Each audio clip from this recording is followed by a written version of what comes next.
Hi everyone, let's talk about money, because I've noticed looking at lots of videos on socials etc, we're still undercharging and I don't understand why. All our bills are going up.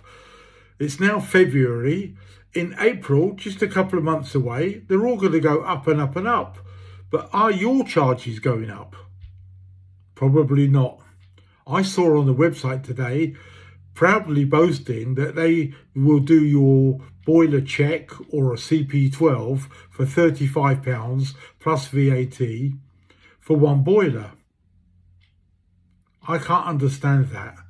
In the year 2000, I was charging £60 to my local residents in beautiful Bedford. And a few years later, I was charging £80 to new customers and £60 to previous customers for their loyalty, which I had loads and loads. So my customer base grew and grew and grew. Why? Because I was cheap. No, don't be silly. I'm not cheap. I'm the most expensive heating engineer in Bedford. Always have been. Always will be. Because I sell local, I sell quality, I sell a sense of humour, I look good, and that's what makes a successful business person. Whatever you do, but I'm talking about gas-safe heating engineers who want to move over to breakdowns, which is quite difficult really, because obviously it's a difficult subject, and that's why I've written 2 books and I've got 8 apps to help you and over 200 videos on YouTube as you're watching now. So we're going to show you how to look at a business and what to charge, because that's absolutely crucial.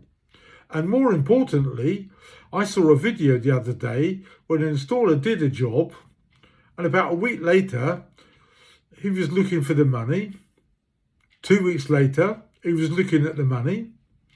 And then the customer says, yeah, that's not worth it. I think you should earn a lot less. And I'm thinking, crikey, customers telling me how much I have to earn. How can I tell them how much they should earn? What's happened to our industry? I really don't know. I've made a lot of changes in training in this country and fault finding and so on, because in my opinion, humble as it is, I thought it was in scope of improvement, as they say, with our houses. So I changed a lot, but I've not managed to change how much we earn. We still have this mentality of charging less than somebody else allegedly does. But a lot of times it's a con.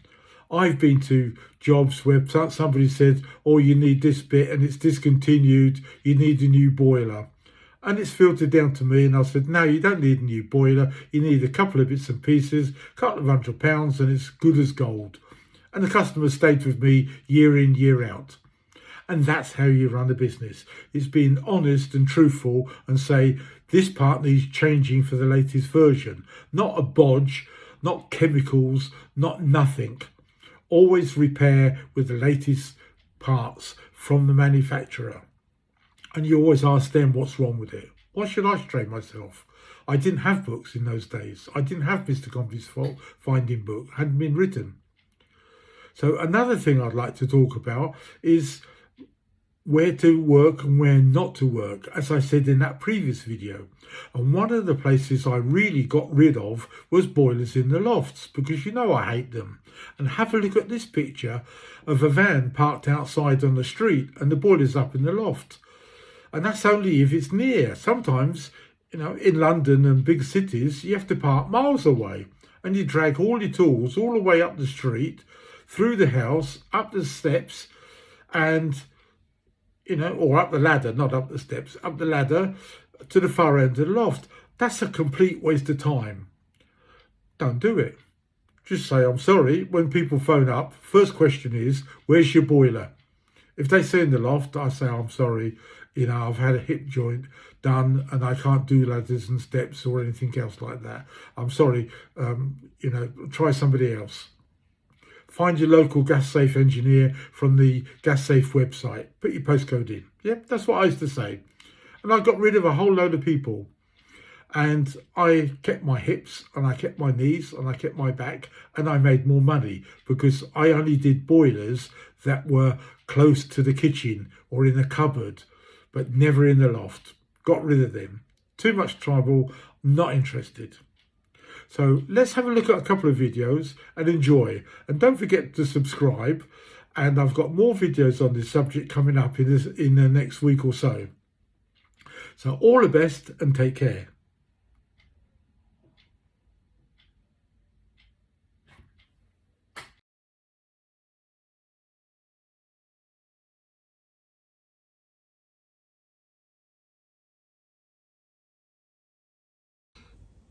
When I started way back then, there were no courses on fault finding, breakdowns or installing. I had to go to a firm, and slowly but surely, very slowly, I learnt how central heatings worked and everything about it. But I knew nothing how to run a business. And I knew from other engineers who had gone out on their own, and they very quickly, well, they basically went bankrupt because they didn't know. So the first thing that you have to learn is what I had to learn. I went to a local college and did a business studies. So it was called How to Run a Business. And that took me 3 years. So whilst I was working in the evening time, I was going for a couple of hours lessons because that's what we do. And as you can see here, am I a brilliant engineer who runs a business? No, I'm a businessman who fixes central heating and boilers. That's what engineers get wrong, and anybody who goes self-employed. Remember, I'm a businessman with a particular talent. Once you get that bit done, you're off. On my YouTube channel, as you all know, I'm giving you hints and tips of my 30 plus years, or is it 40 years on the tools? I don't know, it seems so long. Anyway, I've given you lots of hints and tips, etc. And I get lots of questions and answers to problems that they've got. But one question that pops up quite regularly is, how do I become self-employed and run a business? Because I want to become a breakdown engineer. Because that's the most popular and highly paid section of central heating. It's not installing, it's not wiring. If you can fix a boiler, particularly a Combi boiler, you're in business forever and ever. But you have to learn the basics. So in these next couple of videos, I'm going to show you, breakdown engineer installer, how to move from that to being self-employed. But also, if you want to start a shop and you want to maybe have a market stall, you still need to learn the fundamentals of running a business. And I will show you that. There's a rule in the place, and it's called the 1/3 rule, 33%. And I'll explain that later on. If you wander from that, you go under. If you're a registered gas installer, but you work or subcontract for a larger company, and you're thinking, I can do better. I'm not being paid really what I need, and the costs are always going up, and I'd like to work for myself. So I'm going to show you exactly what you need to prepare so you can move from being employed, underpaid, undervalued, to be self-employed and successful.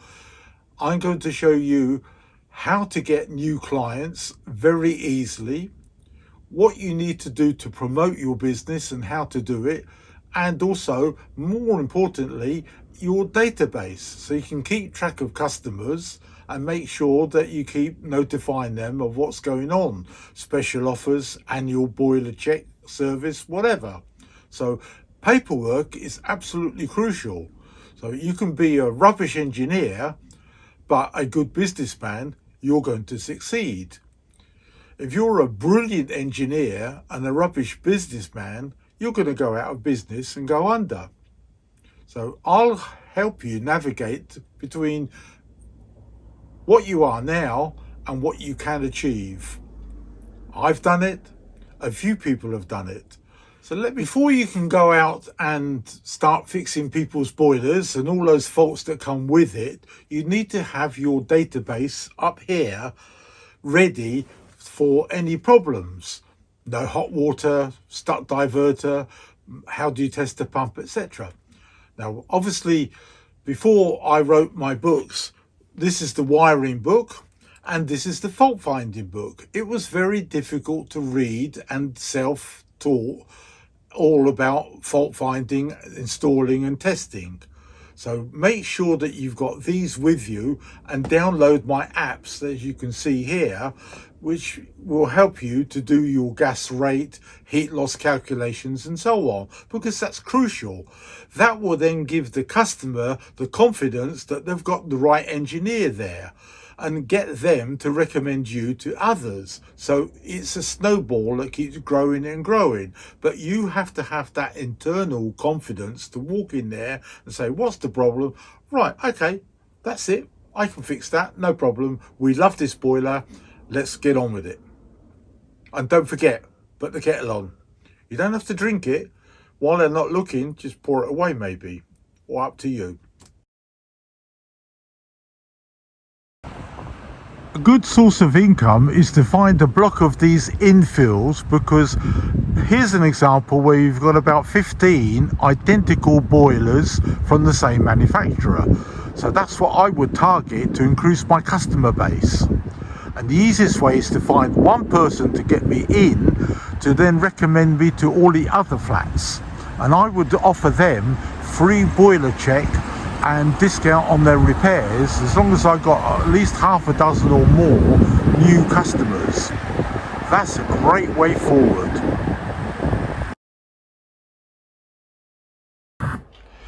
As I said, target at least one of the flats so you can get in and then get them to recommend you in their monthly meetings. And here's a good example. You've got 2 houses, 12 boilers. That's unbelievable. So remember, please don't be too cheap, because you have to work twice as hard and get yourself burnt out.